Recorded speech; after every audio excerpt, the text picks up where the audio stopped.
እሺ አዳማጮቻችን ቀደም ሲል የተጀመረውን የነብዩላህ ኢብራሂምን ታሪክ አሁንም እንቀጥላለን እና ነብዩላህ ኢብራሂም እንግዲህ ልጃቸውን እስማኤልን ከሀጀሩ ከናቱ ጋራ መካ አምጥተው ሶፋ ኮረብታ ላይ ዛፍ ስር እንዳስቀመጡት ገልጸን ነበርና የቆምነው በዛም አጋጣሚ አላህ Subhanahu Wa Ta'ala በመልካም ፍቃዱ ዘምዘምን እንዳፈለቀላቸው ዘምዘምን ያው ዙሚ ያሉ በመከምከማቸው يرحم الله إبراهيم لو تركتها لكانت عينا معين على رسول كما في صحيح البخاري نا اسماعيل እናት የዛ ጊዜ ዘምዘምን ባይከድቧትና ባይከመክሟት ኑሮ በአለም ላይ የሚታወቅና የሚታይ ትልቅ ጅረት ልትሆን ትችል ነበር ብለዋል ማለት ነው እና አላህ ለህክመቴ ይሄንን ታሪክ እንግዲህ በሀጀሩ አማካይነት ተሰራ ማለት ነው ሀጀሩ ከዛ በኋላ ያቸው ስትፈልቅላቸው ያው ውሃዋን ሲጠጡ ራብም ጥምም ታስወግድላቸው ጀመር ማለት ነው ጡታቸውን ፈነዳ ልጃቸውን እያጠቡ ቀጠሉ ከዛ ከየመን አካባቢ የመጡ ነጋዴዎች ያችን ቦታ ለከተማ ይፈልጓት ስለነበረ ጁርሁሞች ይባላሉ ሴትዮዋን እዚህ ተፈቅጂልናለሽ ወይ አንቺ ጋር ጎረቤት ምን ሆነ አሏት አዎን አለች እሷም ሰው ናፍቋት ነበርና ለሷም ጎጆ ሰሩላት ለነሱ መኖሪያ ቤቶች ማቋቋም ጀመሩ ማለት ነው ከዛ በኋላ እስማኤል እያደጉ ሄዱ ኢብራሂምም አልፈው ሳያድሩ ደርሶ መልስ እየደረሱ ይሄዱ ነበር ማለት ነው ለዚያራ በዛ ሁኔታ ላይ እያሉ እስማኤል ያዋደጉ ከአካባቢ ከጎረቤቶቻቸው ሴት አገቡ ህይወታቸው እየተደላደለ መጣ እንደገና ያው በሁሉም ነገር ብሩህ ስለነበሩ ጎበዝ ልጅ ስለነበሩ ሰዎቹም ወደዷቸው እንዳለቃ አደረጓቸው ማለት ነው ከዛም ነብይነት መጣና እስማኤልም መካ ላይ ነብይ ሆኑ አባታቸው በህይወት እያሉ ማለት ነው እንደገና ቅናት ያስረግዛል እንደሚባለው አረጊቷም በቅናት ተነሳስተው ኢስሐቅ እንደመወለዱላቸው እዛ ማለት ነው እና በእስማኤልና በኢስሐቅ መካከል 13 አመት እድሜ ልዩነት ይኖራል እስማኤል ከተወለዱ በኋላ በ13ኛ አመት ነው ኢስሐቅ የተወለዱት ሻም ላይ ማለት ነው እና ሁለት እንግዲህ ነብይ ታላላቅ ነብይ ተወለዱላቸው ማለት ነው ኢስሐቅ ደግሞ ቀጥለው ያዕቆብን ወለዱ የልጅ ልጃቸውን በህይወት እያሉ እንደዚሁ ደረሱላቸው ማለት ነው ኢብራሂም እንግዲህ ተራ ልጅ ሳይሆን አላህ Subhanahu Wa Ta'ala ለዓለም ማብራት የሆኑ የተባረኩ ዝርያዎች ተወለዱላቸው ለምን ሽልማት ማለት ነው ለሱ ብለው ነውና ሁሉን ነገር የተውት አላህ ለኔ ብለ ቤተሰብህን አገርክን ንብረትክን ሁሉን ነገር ስለተውክ እንዳውም ካሁን በኋላ ልዩ ወዳጀነህና አንተ ወጃአልና ፊ ዱርየቲሂ ንቡወተ ወልኪታብ እንደሚለው በላው ቦታ የነብይነትን ማዕረግ የኪታብንም ጸጋ ባንተ ዘር አርጊዋለሁ እስከ መጨረሻው ድረስ አለና ሁሉም እንግዲህ በሳቸው እንዲቀጥል ተደረገ ማለት ነው እና اجعل هذا البلد ይሄንን አገር ይላሉ መካን አሚነን ጸጥታው የተከበረ አድርገው ብለው ዱአ አደረጉለት ወጅኑብኒ እኔንና ወበንየ ልጆችንም አናቡድ የላስናም ጣዖት ከመገዛት አርቀንና ጠብቀን ብሎ ጸለየ ይላል ማለት ነው እና እንግዲህ እሳቸው ሁሉ ጊዜ የቲማማቸው ጭንቀታቸው የተውሂድ ጉዳይ ነበር ማለት ነው መጀመሪያውንም ያው ተውሂድ በማቋቋምና ጣዖትን በመዋጋት ላይና ህይወታቸው የተመሰረተው ያ ነገር በትውልዳቸው ዙሮ መጥቶ እንደገና ደግሞ ጉድ እንዳይሰራቸው በመፍራትና በመስጋት እስከ መጨረሻው ድረስ እኔንና ልጆችን ከጣዖት አምልኮት አርቅልኝና ጠብቅልኝ ብለው ለመኑ እንዳሉትም አደረገላቸው ጌታ ተቀበላቸው ማለት ነው እና فمن يأمن الشرك بعد إبراهيم ይባላል በመሳሌ ሽርክን የሚፈራ የለም ሊወድቅበት የፈለገ ካልሆነ በስተቀር ከኢብራሂም በኋላ ማን ነው ሽርክን አይመጣብኝም ብሎ የማይሰጋው ኢብራሂም እንግዲህ ሰይዱል አንቢያ ወኢማሙል ሁነፋ በመባል ይታወቃሉ የሙስተቂሞች የዱዓቶች የአለል ሐቅ ሁሉ ቁንጮ ናቸው በዛ ደረጃ ደርሰው ይያሉ የጣዖት አምልኮት በኔ ላይ ሆነ በትውልዶች ላይ እንዳይመጣ ጌታ ይጠብቀኝ ይያሉ ይፈሩና ይጨነቁ ይጸልዩ ነበር ማለት ነው ስለዚህ ማንንም ሰው ተውሂድ እንዳይነጥቀውና ሽርክ እንዳይመጣበት መፍራትና መስጋት ያለበት መሆኑን ያስተምራል ይሄ ታሪክ ማለት ነው እና እንግዲህ ሽርክ በኔ አካባቢ ዝር ሊል አይችልም ማለት የሚችል ሰው ቢኖር ኑሮ ኢብራሂም ነበሩ ሊኩራሩ የሚገባቸው ምክንያቱም ማአት የጣዖትን በመጥረቢያ ከትክተው ደብዛውን ያጠፉና ከዛም ደግሞ የሚመጣውን ሁሉ መስዋዕት ለመክፈል የተዘጋጁ ተውሂድን ታይቶ ተሰምቶ በማይታወቅ መልኩ ያንጸባረቁትና ያሳደጉት እሳቸው ናቸው ያ ሁሉ ሆኖ ግን የሽርክ እንደሚመጣባቸው ይፈሩና ይሰጉ ስለነበረ ወጅኑብኒ ወበንያ እናዕቡደል አስናም በማለት እንደጸለዩ ጌታ ይናገራል ማለት ነው። ረቢ እነሁና አضለልነ ከሲራ ሚን الناس አሉ። እነዚህ ጣዖት የተባሉ መጥፎ ጀርሞች ምፈራቸው ለምንድነው? እነሱ ቀደም ሲል ባለፉት የሰው ልጆች ታሪክ በርካታ የሰው ልጆችን በክለዋል፣ አጠመዋልና አሳስተዋል አሉ። እና ከሲራ ሚን الناس ከነብዩላህ ኑህ ዘመን ጀምሮ እንግዲህ በነዓድ በነሰሙድ እያለፈ የመጣው ትውልድ ከነሱ በፊት ማአት ነው ማለት ነው። እነዛ ሁሉ ህዝቦች አይበጆ ቦታ የጣሉትና ለችግር የዳረጉት ጣዖቶች ናቸው። እና እነዚያ ጣዖቶች በእኔ ትውልድ መልሰው መጥተው እንዳያጠቁኝ ጠብቀኝና አርቀኝ ይላሉ ማለት ነው። እና አድለል ማለት ኢድላሉ ጣዖት ለራሱ የማይሰማ የማይለማ ግዑዝ ነገር ነው። እንዴት አጠመመ ሊባል ይቻላል የሚል ጥያቄ ሊነሳ ይችላል። ሰበብ ናቸው ማለት ነው። ተሰበብነ ፊ ኢድላሊ ከቲር ሚን الناس ብዙ ሰዎች ለመሳሳት ምክንያት ሆነዋል። ተጀርባቸው ግን ሸይጣን ነው የሚያስተባብረው ዋናው ማለት ነው። ግን ሸይጣን አይታይም በገሃድ። እነዚህን ጣዖቶች የተሳለመ እነሱን ያከበረ ለነሱ መስዋዕት የከፈለ እንደዚህ ይሆናል እያለ እነሱን መሳሪያ በማድረግ ብዙ ህዝቦችን እንዲጠፉ ያደረጉ ናቸውና ለሰው ልጆች ስተት ሰበብ ስለሆኑ በሰበብነታቸው እንጂ ጣዖት ራሱ እኔን ተገዙኝ እንዲያርጉልኝ ታልተገዛችሁኝ እንዲያረጋቸዋለሁ ወይም ደግሞ ተተገዛችሁኝ መርቃቸዋለሁ ብሎ አይናገርም። ጣዖት ግን ሰበብ ሆኗል። በሰይጣን አስተባባሪነት ብዙ ሰዎች ተመስመር ለመሳሳትና ለመወናበድ ምክንያት ስለሆኑ አሁንም እንደገና እነዚህ ጣዖቶች መልካቸውን ቀይረው መጥተው እኔንም ሆነ ትውልዶችን እንዳያጠቁ አንተ ጠብቀኝ እያሉ ጌታቸውን ይለምኑና ይማጸኑ እንደነበረ መሰከረላቸው ማለት ነው።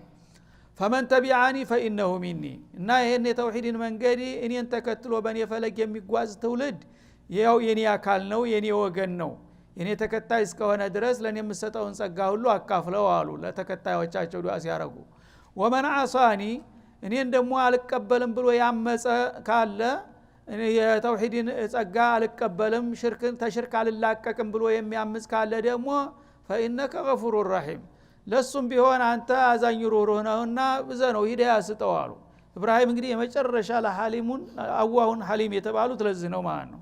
ጥላቶቻቸውን እንኳን ዱዓ ያረጉላቸዋል እና ባያውቁ ነው ምስኪኖች። ስለዚህ እኔን እምቢ ስላሉኝ በቂም በቀል እኔን እምቢ ያለ አጥፋው አልልህም እንደ ነብዩላህ ኑህ ማለታቸው ነው።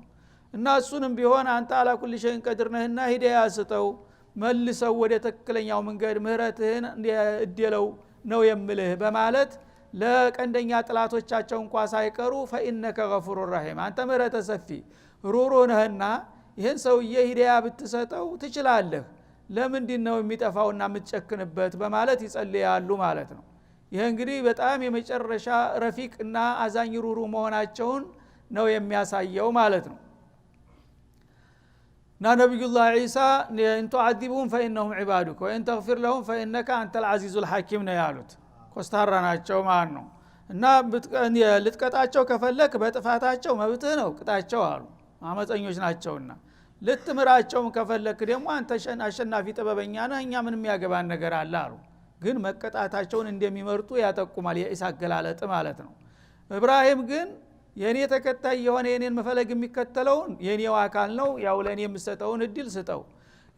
ወመን አሷኒ ፈኢነከ ገፉሩር ረሂም አሉ። ገፉሩር ረሂም ማለት ምንድነው የሚያመለክተው? ምህረተ ሰፊ ሩህሩህ ነህ ማራቸው ማለታቸው ነው። እና ስለዚህ ነብዩ አለይሂ ሰላቱ ወሰለም ተበድር ዘመቻ በኋላ ዲል እንዳደረጉ ምርኮኞችን ምን እናድርጋቸው ብለው ሲመካከሩ ሷሃቦች በሐሳብ ተለያዩ።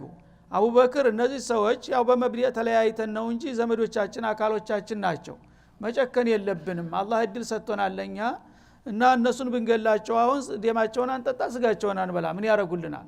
ስለዚህ ምህረት ብንሰጣቸው አላህ ሂዳያ ይሰጣቸው ይሆናል፣ ለነሱም ይጠቀማሉ። እኛም ደግሞ ተምንገላቸው ቤዛ እናስከፍላቸው፣ የተወሰነ ገንዘብ እንመድብና ያንን ሩሱም እየከፈሉ ይለቀቁ አሉ ማለት ነው። ዑመርስ ምን ትላለህ ሲሉ እኔን አልቀበልም አሉ። እነዚህ ሰዎች እኮ አቅም ቢያገኙ እኛ ሊያጠፉ ነው የመጡት። ስለዚህ አሁን አላህ እድል ከሰጠን አሸናፊዎች ከሆን እንዲያውም በዲናችን ለማንም ርህራሄ እንደማናረግ ደርስ መስጠት አለብን፣ ለሌሎቹም ጥላቶቻችን መቀጣጫ የሆኑ ዘንዳ እያንዳንዳቸው መረሸድ አለባቸው። እንዲያውም ለኔ ያጎቶቻቸው ልጆች ስማቸውን ጠርተው ገሌን ፍቀዱልኝ እኔ አርዳቸዋለሁኝ አሉ። ለአቡበክርም ልጃቸው አብዱራህማን አልሰለም ነበር። አብዱራህማን ማረድ ያለብህ አንተ አሉ። አላሁ አክበር። አልይም አቂልን ወንድሙን እና እንዳ በዲናችን እኛ ድርድር ውስጥ እንደማንገባ መታወቅ አለበት። ይህ ምን መለሳለስ አሉ ማለት ነው። የጊዜ ረሱል አለይሂ ሰላቱ ወሰለም ኢነከ ያ አባበክርን ሚስለ ኢብራሂም አሉ። አንተ እንደ ኢብራሂም ነህ። ያው ለጥላቶች እንኳን አትጨክንም። እርግጥ እነሱ አቅም ቢያገኙ ኑሮ ያልቅልን ነበረ። ግን አንተ ያ ሁሉ ነገር ትተኸው ያው ግድ የለም ለነሱም ለኛም የሚበጀው ገንዘብ ከፍለው ቢለቀቁ ነው ማለትህ እንደ ኢብራሂም ርህራሄ ያጠቃሃል አሏቸው። ወአነከ ያ ዑመር ሚስለ ዒሳ አለይሂ ሰላም ሳጀደውን ተዓذبهم فانهم عبادك ነው ያሉት ማለት ነው። ተቀጣቸው በጥፋታቸው ይገባቸዋል ነው ያሉ። ስለዚህ ይሄንን ሁለቱንም ሐሳብ ተተቀበሉ በኋላ ፈማለ ኢላ ረእይ አቡበክር እሳቸውም ረኡፍ ረሂም ናቸውና ያው ርህራሄው አሸንፏቸው የአቡበክርን ተቀበሉ ማለት ነው። እና ፊዲያ እየከፈሉ መለቀቅ ይችላሉ ተባለ። ፊዲያ እንዲከፍሉ የሌለውም ደግሞ ያው እያስተማሩ የመጽሐፍ ማንበብ ችሎታ ያላቸው መሰረተ ትምህርት ለመዲና ወጣቶች እንዲያስተምሩ አደረጉና በዛ ለቀቋቸው ማለት ነው። በረጋታው ግን እያለቀሱ ተገኙ አቡበክርና ነብዩ አለይሂ ሰላም። ዑመር ሲመጡ ያለቅሳሉ። ምን ሆናችሁ ሲባሉ ተናንተና በተሰጠው ውሳኔ ጌታ ተቆጥቶ ለምንድነው እነዚህ ምርኮኞች እንዲለቀቁ ያደረጋችሁት ብሎ በዛ እንዳው መሳት ወርዶ ሊያቃጥለን ዛፉ አጠገብ ደርሶ ተመለሰ አሏቸው። አላልኳችሁም መጀመሪያ እስቲ ንገሩኝና ላላቅሳችሁ ብለው ነበር። ለይስ አላለቅስም የራሳችሁ ጉዳይ ነግሬያችኋል። ስለዚህ አላህ Subhanahu Wa Ta'ala እንግዲህ ሰዎችን እንደመልካቸው እንደንተናቸው አስተሳሰባቸውንም የተለያየ ነው የሚያደርገው ማለት ነው። እና ኢብራሂም አለይሂ ሰላቱ ወሰለም እንግዲህ በጣም አዛኝ ሩሩ ከመሆናቸው የተነሳ ለጥላቶቻቸው ከነ ህይወታቸው እሳት ለሚጨምሯቸው እንኳን فإنك غفور رحيم አሉ ማለት ነው። ረበና ጌታችን ሆይ ኢኒ አስከንቱ ሚን ذريتي بواد غير ذي زرع ቅድም የተነሳነበት ታሪክ እና እኔ ተትውልዶች አሉ ያው እስማኤልና እናቱን ማለታቸው ነው።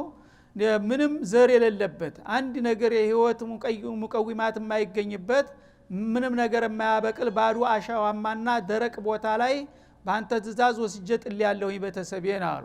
እንደ በይትከል ሙሐረም የተከበረው ቤትህ አጠገብ ያው የተከበረው ቤት እዛ እንደሚቋቋም ነግሯቸው ነበር። በዛ ጊዜ ቤቱ የለም ራሱ ካዕባ ማለት ነው። በኑህ ጊዜ ነበር ይባላል። ኋላ ያው ፈርሶ ጠፍቷል። ግን ያንን ሊያሳድሰው ስለፈለገ ነው ኢብራሂምን ወስደህ እዛ አስቀምጥ ያላቸው። ያ የተከበረ ታሪካዊ ቤት ነው ብሎ ስለነገራቸው የተከበረው ቤት አጠገብ በትእዛዝ መሰረት ልጄን የውድ ልጄን ወስጄ ጥልያለሁኝ። እዛ ቦታ ደግሞ ሚላስ የሚቀመስ ነገር የለም ያንተ ትእዛዝ ስለሆነ እንጂ አሉ ማለት ነው። በመሆኑም ፈጃላ ፊደተ ሚን الناس تهوي اليهم እዛ አካባቢ ላሉ ቤተሰቦች በጎረቤት ሀገር የሚገኙትን ሰዎች ልባቸው ወደ እነሱ እንዲዘነበል አድርግላቸው አሉ። እና ሰው ከሰው ነው ማህበራዊ ነው ጸባው ማለት ነው። እነሱ ደካሞች ናቸው፣ እሷም ሴት ናት፣ እሱም ህፃን ነው፣ መከሰብ አይችሉም። እንደገና መሬቱ የሚቀበለው ነገር የለም፣ ምንም ነገር አያበቅል፣ ዝናብ አይወርድበትም። ስለዚህ ምንድነው መሆን ያለበት? ሌሎች ጎረቤት ሀገሮች ሰዎች መጥተው ያችን ቦታ እንዲወዷትና እነሱን እንዲተባበራቸው አድርግ በማለት ዱዓ አደረጉ ማለት ነው። ሲምር ያስተምር እንደሚባለው እሱም ሲሽተታልና ይሄን እንዲጠይቁ አደረጋቸው ማለት ነው። ተዊ ኢለይሂም ከሰዎች ልቦና ወደ እነሱ ናፍቆት እንዲያድርበት ያያቸው ሁሉ እንዲወዳቸውና እንዲخدማቸው አድርጋቸው። እኔ የብርቅ ልጄን ለማሳደግ አልፈቀድክልኝም፣ ስለዚህ አንተ የፈለከውን ሰው እንዲያገለግልና እንዲጠብቃቸው አድርግ በማለት ዱዓ አደረጉላቸው ማለት ነው። እና ዱዓው الغائب للغائب እንደሚባለው እና ወጃላ ፊደተ ሚን الناس ነው ያሉት። ወጃላ ፊደተ الناس ቢሉ ኑሮ መካ መቆሚያ ይገኝም ነበር ይላሉ አብዱላህ ኢብኑ አባስ። እና ሚን الناس بعض الناس ነው የተወሰነውን ሰው ሰውን ሁሉ ወደ መካ እንዲናፍቅና ወደዛ እንዲሄድ አድርገው ቢሉ በቃ ይሁዲም ነሷራም ማንኛውም ዲን የሌለው የዓለም ህዝብ በሙሉ መካ ካልሄድኩ በስተቀር ነበር የሚለው። ግን ሚን الناس በማለቱ ደግነታቸው አማኞች ብቻ እዛ ዘህማ እንዲሆን የተፈቀደላቸው ለአማኞች ብቻ ነው ይላል። ሌላ ዝራ አይልም። አሁን ማንንም ይሁዲ ነስራኒ ሊመጣ አይችልም መካ ማለት ነው። ይሄ የአላህ እንግዲህ ህክማ ነው ማለት ነው። የዛ ጊዜ በቀጥታ ሰው ሁሉ ወደዛ እንዲሄድ ቢጠይቁ ሁሉም ሰው መካ ታልሄድኩኝ ሊል ይችል ነበር ማለት ነው። ወርዝቁ ሚን الثمرات እና ከየትም ቦታ አብቅለው አንተ ሲሳይህን ፍራፍሬዎችን ወደዛ እንዲጫኑና እንዲሄዱ አድርገ መግባቸው አሉ። ለአለሁም የሽኩሩን ይሄን ካደረጉልህ የኔ ቤተሰቦች ያንተን ወረታ ያጠፉም ያመሰግኑሃል። አንተ ምስጋና ተወዳለህ አይደለም አሉ። ሌላ የምትፈልገው ነገር የለ ከባሮች ምስጋና ነው። እንድትመሰገን ከፈለክ ያው ቁርሳቸውን ስጣቸው። የዛ ጊዜ ደግሞ እነሱ ለተቀን አንተን ማወደስ አንተን መዝከር ይሆናል ስራቸው አሉ ማለት ነው። በዛ መሰረት እንዳሉትም ዱዓቸውን እስቲጃባ አደረገና እሳቸው የጣሏቸውን ዛፍ ስር ምንም መጠለያ የሌላቸውን ደካማ ሰዎች እንዳውም ከየመን ሀገር የመጡ ነጋዴዎች ጅርሁሞቹ በአክብሮት ይህችን ቦታ ምን ጊዜም ለከተማ ሊቆረቁሩባት ይፈልጉ ነበር። ግን ውሃ ባለመኖሩ ውሃ ለለበት ቦታ ከተማ ሊኖር አይችልም። በዛ ችግር እቺ ቦታ ውሃ ቢኖራት ኑሮ ምንኛ ቆንጆ ቦታ ነበረች እያሉ ሲመኟት የነበረውን ሴትዮዋ አዛ መጣ አጠገቧ ውሃ ፈልቃ ሲያገኙ ውሃው ከሷ ጋር የተያያዘ ታሪክ ያለው መሆኑ ገባቸው ሰዎቹ። እና በአክብሮት እቺ ቦታ እኛ እንወዳት ነበር እንፈልጋት ነበር ትፈቅጂልናለሽ ወይ እዚህ ጎረቤት ብንሆንሽ ብለው ጠየቋት። አዎ እሷም ሰው ናፍቋት ስለነበረ እፈቅድላችኋለሁ ጎረቤት አግኝቼ ነው ደስታውን እችለዋለሁኝ ግን ላሐቀ ለኩም ፊልማ አለ። ግን ይቺ ውሃ ከኔ ጋር የተያዘ ናት ታሪኳ። ይቺን ውሃን የምታባክኑ ከሆነ እንጣላለን አለቻቸው። እና አንቺ በሰጠሽን መመሪያ መሰረት እንጠቀማለን በስርዓት አናባክንም ብለው ቃል ገቡ ማለት ነው። በዛ መሰረት እንግዲህ ትልቅ ርስት አላህ ሰጣቸው ማለት ነው። የውሃው ባላባት እሷ ስለሆነች ያለ ውሃ ደግሞ ዛይ ከተማ መኖር ስለማይቻል ሁል ጊዜ ያው ተከብራ እንድትኖር ተሷ ፍቃድ አንድ ሰው ቅንጭ ብሎ ሊወጣ አይችልም ማለት ነው። አለበዛ ገሬ ልቀቁ ሂዱ ልትላቸው ትችላለች። በዛ መልክ እንግዲህ አላህ ያላሰበችው ሲሳይ ሰጣትና ውሃዋን አቆናጥራ ለጅርሁሞች እነሱም ጥሩ ቤት ሰርተውላት ጥሩ ጎረቤት ሆነው በእንክብካቤ ቀጠሉ ኑሯቸውን ማለት ነው። ተዊ ኢለይሂም ወደ እነሱ የሚዘነበሉ አድርጋቸው ሰዎችን ብለው ዱዓ በማድረጋቸው ያኒ ወዳጆቹን ዱዓ በመቀበል ለዚህ አይነት እድል አበቃቸው ማለት ነው። ወርዙቁ ሚነ ተመራት የተለያዩ ፍራፍሬዎችን እርግጥ ክልሉ ምንም የሚያበቅለው ነገር የለም አሸዋ ደረቅ ነው ዝናብ እንኳን ቢወርድ ማለት ነው። ግን አላህ Subhanahu Wa Ta'ala በተለያዩ ጎረቤት ሀገሮች የሚበቅሉትን ልዩ ልዩ አትክልቶች ወደዛ ሀገር እንዲጫኑ እንዲጠይቁ አደረገ ኢብራሂምን። በዛ መልክ ይኸው የምታዩት ነው ቱጅባ ኢለይ ተመራቱ ኩል ሸይ ሪዝቀን ሚለዱና ይላል። ከኛ ዘንዳ የትም ሀገር የፈራው ምርጥ ምግብ አትክልት የተባለ በሙሉ መካ የማይገኝ ነገር የለም። የትም ሀገር አይገኝም መካ የሚገኝ ነገር። ለምን በአሁኑ ጊዜ ደግሞ የምታዩት ነው መካ ብቻ ሳይሆን በአጠቃላይ መምለካ በአጠቃላይም ጀዝረቱል አረብ በቃ የኢኮኖሚ ትልቅ እምብርት ሆኗል ማለት ነው። ይሄ ሁሉ በረከታ ዱዓ ኢብራሂም ነው።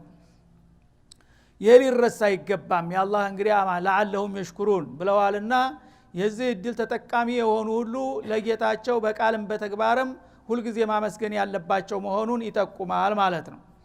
ረበና ጌታችን ሆይ አሉ አሁንም በመቀጠል ኢነከ ተዕለሙ ማ ኑኽፊ ወማ ኑዕሊን አንተኛ ምስጥር አድርገን የምንደብቀውን ነገር ይፋ አድርገን የምናውጀውን ነገር ታውቃለህ። እንደው ለደንቡ መለመን ስለምትፈልግ ነው እንጂ ምንለምንህ ላንተ ምን ይነገርሃል? ሁሉንም የምንደብቀውንም የምንናገረውንም አንተ ታውቀዋለህ አይደለምን አሉ።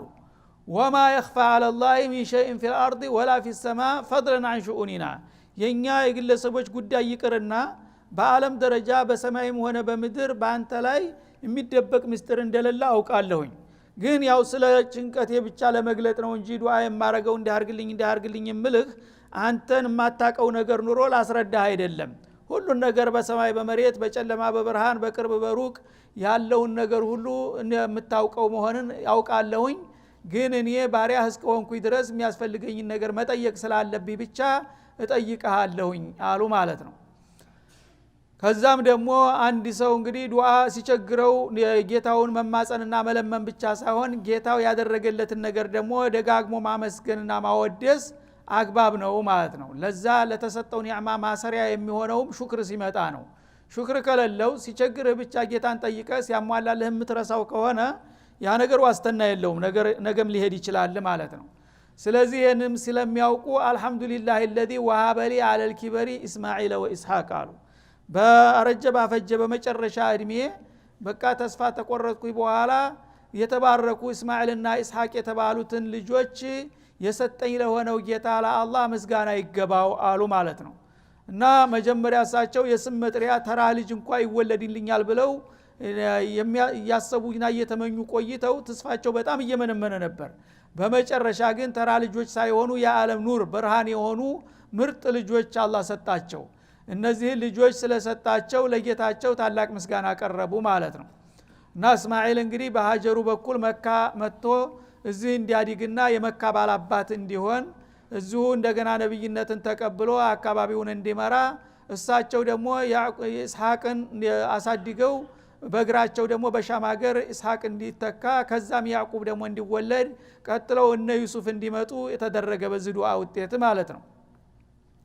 እነ ረቢ ለሰሚዑ ዱዓ የኔ ጌታ አቤቱታን ሰሚ ነው እና ያው የጠየቁትን ነገር እሱ በፈለገው ቦታና ጊዜ ተቀብሎኛል በማለት ጌታቸውን ማመስገን ጀመሩ ማለት ነው። ስለዚህ ማንንም ሰው ዱዓ ያደርጋል። ዱዓው በኋላ ባደረ ቁጥር ተስፋ መቁረጥ የለበትም። ጌታ አልተቀበለኝም እንቢ ብሎኛል ካለ ይቀርበታል። አና እንደዞኛ አብዲ ተብሏልና። ግን የፈለገው ቢሆን አንድ ሙእሚን የሆነ ሰው ዱዓ ካደረገ ቢቆይም ቢዘገይም የዱዓ ውጤት አይቀርም። ሐታ በዱንያ እንኳን ቢቀርብ አጋጣሚ በአኺራ ይመጣል ማለት ነው።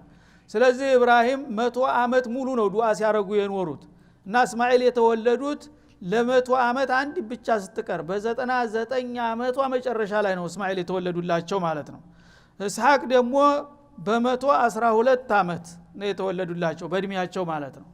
እንግዲህ በዛ ሰዓት ያን ሁሉ ዱዓ አድርገው ተስፋ ሳይቆርጡ በመጨረሻ ግን በጣም አመርቂና አስደሳች የሆነ ውጤት በማግኘታቸው ጌታቸውን አመሰግኑ። ፍዳይን አስጨርሰኛን ሁሉ አመት ስደክም ዝም ብለኸኝ ብለው አላኮረፉም ማለት ነው። እና ሰተኸኛል ይህንን የመሰለ እድል እስማኤልና ኢስሐቅን የመሰሉ የተባረኩ ልጆች ለሰጠኝ ጌታዬ ምስጋና ይገባው አሉ። እነ ረቢ ለሰሚዑ ዱዓ የኔ ጌታ አቤቱታን ከባሮቹ ሰሚና ተቀባይ ነውና እነሆ ተሳክቶልኛል ጉዳይ ወጥቶልኛል በማለት ለጌታቸው ምስጋና አቀረቡ ማለት ነው። አሁንም ቀጠሉ። ረቢ ጃአልኒ ሙቂመ ሶላህ ጌታዬ ሆይ እኔ ህይወትን የምወደው አንተን ለመገዛት ስል ነው። ስለዚህ ተዒባዳውም ደግሞ ሶላትን በጣም እወዳለሁኝ እንደ ሶላት ወደ አንተ የሚያቃርብ የለምና እና ሶላትን ሁል ጊዜ አዘውትሬና አሟልቼ እንዲሰግድ እርዳኝና አበርታኝ በማለት ዱዓ አደረጉ ማለት ነው። እና በዒባዳቸው ዲናቸው ደግሞ እየዲሚያቸው እየገፋና እየደከሙ ሲሄዱ በዒባዳም ድክመት እንዳይመጣባቸው በመስጋት ሶላቴን አስተካክልና አዘውትሬ እንዲሰግድ እስከመጨረሻ አበርታኝና አስችለኝ ብለው ዱዓ አደረጉ ማለት ነው። ወሚን ዙርየቲ እንደገና ደግሞ ዒባዳው በእኔ እንዳያከትም በዘሮችም ይህንኑ ወርሰው በሶላት አንተን በመገዛት ላይ እንዲቀጥሉ አድርግልኝ አሉ። ረበና ወተቀበል ዱዓ ጌታዬ ሆይ እንደለመድክ አቤቱታችንን ተቀበለን። አሁን ቀደምም የለመንኩህን እያደረክልኝ ነው። አሁንም ደግሞ በተጨማሪ የምጠይቅህን በነካጅህ ቀጥል በማለት ጌታቸውን መለመን ቀጠሉ ማለት ነው። እና ወተቀበል ዱዓ የምጠይቅህን ነገር ተቀበለኝ። እንግዲህ የሚጠይቁት እሳቸው ለመኖር አይደለም የሚፈልጉት ሀብት ስልጣን ምን ነገር አልፈለጉም። ለዲን ነው ሁሉም ነገር በዲን ላይ ነው የሚሽከረከረው ማለት ነው። ልጆችንም የተመኙት ንቡዋቸውን ወርሰው በዲኑ እንዲቀጥሉ ተውሂድ እንዲፋፋና እንዲንሰራፋ ብለው እንጂ እንደሌላው የብዙ ጀግና ልጅ አባት ሊባሉ አይደለም ማለት ነው። እና ዒባዳቸውም ደግሞ በሳቸው ብቻ እንዳያበቃ ልጆቻቸውም ሷሊህ ሆነው በሳቸው ፈለግ እንዲቀጥሉ ጠየቁ ማለት ነው። ይህንንም ደግሞ አቤታቸውን እንደሚቀበላቸው ተስፋ በመጣል ወተቀበል ዱዓ አሉ። ረበና እግፊር ሊ ወሊዋሊደየ ጌታዬ ሆይ እንደገና ደግሞ ለኔ ማረኝ ሰውነኝና ምንም ያህል እንኳን ብጠነቀቅ ጥፋትና ድክመት አይጠፋም እና በይቅርታ ለፈኝ ስተቴን ድክመቴን አሉ። ወሊዋሊደየ ለወላጆችም እንደዛው ምህረት አድርግላቸው ይቅርበላቸው አሉ። ወሊልሙእሚኒን እንደገና ደግሞ ለአማኝ ተከታዮች ሁሉ የውመ የቁሙል ሒሳብ በሚቋቋሙበት ዕለት በየውመል ቂያማ ማለታቸው ነው። እና ዋናው ነገር የሰው ልጅ በዚች ምድር ላይ ይመጣል ይሄዳል ይኖራል ይከብራል ይከስራል ያለ ጉዳይ ነው። ዋናው ነገር የመጨረሻውን እድል እንዳይከስር ነው የሚያሳስበው። ስለዚህ እኔም ወላጆችንም ተከታዮችንም ሁላችንንም በራህመትህ ለቋሚውና ለዘላለሙ እድል ለጀነት እንድታበቃን አደራ እልሃለሁኝ በማለት ዱዓ አደረጉ ማለት ነው። እና እነዚህ ሁሉ ዱዓዎች እንግዲህ ሙሉ በሙሉ ተቀባይነት እያገኙ አንድ ነጥብ ብቻ እንደፈሸለባቸው ማለት ነው። ወሊዋሊደይ የሚለው ላይ ማለት ነው። አባታቸው ሊማር እንደማይቻል ነገራቸው። እናታቸው ግን እንደተማረች ነው የሚያሳየው። ለምን ታቂብ አላደረገባትምና ማለት ነው። እና እንግዲህ ኢብራሂም የዓለም ሙእሚኖች ባለውለታ ናቸው በቃልም በተግባርም ማለት ነው።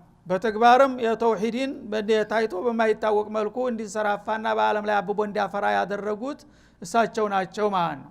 በተግባርም በምሳሌነት ከነህይወታቸው እሳት እየገቡ ምንንም ማንንም ሳይፈሩና ሳይበገሩ ትልቅ እንግዲህ ምሳሌ የሆኑት ለሰው ልጆች እሳቸው ናቸው ከሳቸው ወዲህ ላሉት ማለት ነው። ከዛ ደግሞ እንደገና በዱዓቸው ማለት ነው ወሊል ሙእሚኒን አሉ። ኢብራሂም እንግዲህ ለሙእሚኑ ሁሉ አንተም እኔም ሙእሚን ከሆን የኢብራሂም ዱዓ ይደርሰናል። ሙእሚን ነን አይደለንም ነው ጥያቄው።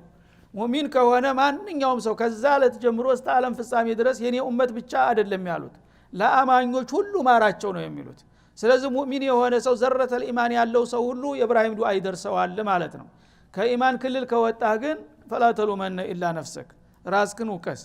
ግን ኢብራሂም እንግዲህ የሁሉ የአማኞች ሁሉ ባለውለታ አለመሆናቸው ልክ እንደ መላእክቶቹ فاغفر للذين آمنوا እንዳሉት ኢብራሂም ለአማኙ ሁሉ በሳቸው ዘመን ወይሳቸው የሚያውቁት ብቻ ሳይሆን ሙእሚን የሆነ في كل زمان ومكان አንተ ምህረት ስጠው ብለው ዱዓ አድርገዋል። ስለዚህ በኸሊሉ እንግዲህ የተጠየቀውን ጥያቄ አብዛኛዎችን ጥያቄዎች ተቀብሏልና ሙእሚን የሆነ ሰው ይህንን እድል ለማግኘት ሲል አሁንም ኢማኑን ማጠናከር ይኖርበታል ማለት ነው። የውመ የቁሙል ሒሳብ በሚቋቋምበት ቀን ማለት የውመል በዕቲ ወንሹር ሰዎች ከመቃብራቸው ተነስተው ለስራ ውጤታቸው ለሚዛንና ለሂሳብ በሚቀርቡበት ዕለት የዛ ጊዜ እንዲያታዋርደን እኔንና ተከታዮችን እንዲሁም ወላጆችን ይቅርበልና በምህረት ሸፍነን በማለት ዱዓ አደረጉ። አባታቸው ግን ቀደም ሲል እንደጠቀስኩት የጣዖት ዋና አስተባባሪ በመሆኑና አውቆጠፍ በመሆኑ እሱን አልምረውም በማለት እምቢ አላቸው ማለት ነው። ሌላውም በሙሉ ተቀብሏቸዋል። 7 አቤቱታዎች ናቸው የቀረቡት እዚህ በመደዳው። ከሰባቱ አንዱ ብቻ ሲሰረዝ 6ቶቹ ተቀባይነት አግኝተዋል ማለት ነው።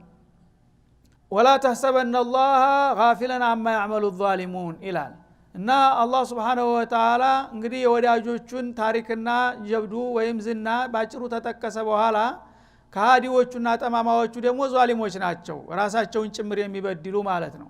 እና ይሄን የመሰለ ኢብራሂም የዘረጉትን እንግዲህ የተውሂድ ማዲ ለመሳተፍና ለመካፈል ፍቃደኛ ያልሆነ ልግመኛ ዛሊም ነው። እንዲህ አይነቶቹን ዛሊሞች ከሚሰሩት ደባ አላህ የሚዘነጋ አይምሰልህ ተይዞላቸዋል ይላል።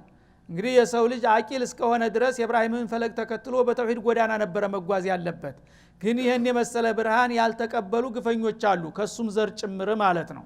እነዛ ዛሊሞች ደግሞ ተይዞላቸዋል። ጌታ የተዋቸው የረሳቸው እንዳይመስላቸው انما يؤخرهم ليوم تشخص فيه الابصار።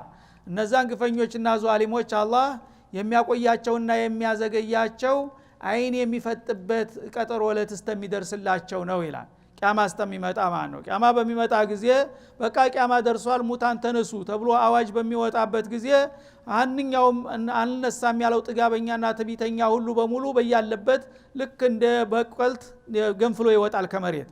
የዛ ጊዜ በድንጋጤ መንባአተና ሚመርቀዲና هذا በማለት ከዚህ ከምኝታችን ማን ነው የቀሰቀሰን እያለ በድንጋጤ ብዛት አይኑ ወደ ሰማይ ፈጥቶ አፉን ከፍቶ ብሎ ደርቆ ነው የሚነሳው እያንዳንዱ በድንጋጤ ማለት ነው። ያችን ቀን ይጠብቁ ጥጋበኞችና ትቢተኞች ይላል አላህ Subhanahu Wa Ta'ala። ስለዚህ አሁንም ክፍለ ጊዜው ስለተጠናቀቀ እዚህ ላይ ይቆማል። በሚቀጥለው ደግሞ እንቀጥላለን ኢንሻአላህ። ወሰለላሁ ዐለይሂ ወሰለም ወላ ለቃይና